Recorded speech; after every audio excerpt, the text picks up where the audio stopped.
Bonjour, je reviens quelques minutes, quelques secondes sur le livre À l'ombre d'Éden de Suzanne R. Sloan, qui n'a pas curieusement été un grand best-seller.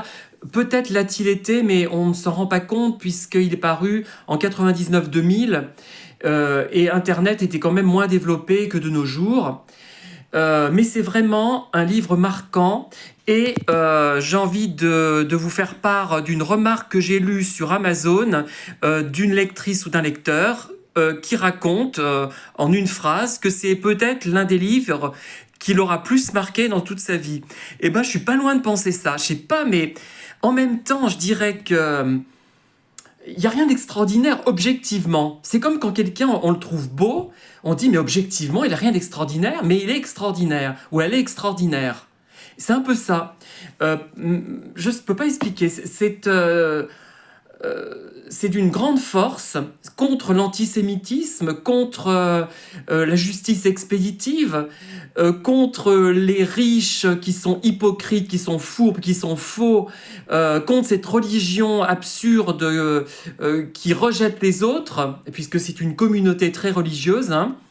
Et cette jeune fille qui est tuée de 6 ou 7 coups de couteau au début du livre, ça n'a rien d'extraordinaire, parce qu'on le voit partout dans tous les thrillers finalement, mais celui-là a quelque chose d'exceptionnel, tout en ayant l'air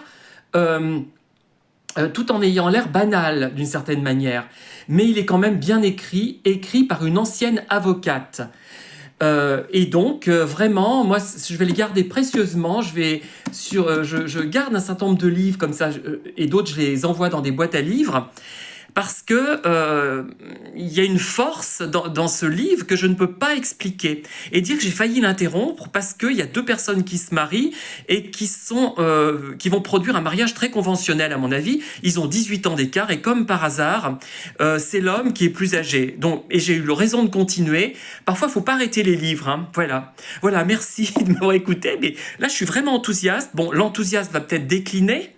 Mais je suis pas sûr. Il y a une force dans ce livre qui tranche sur les autres, même si paradoxalement il a l'air très banal. Voilà, merci, au revoir.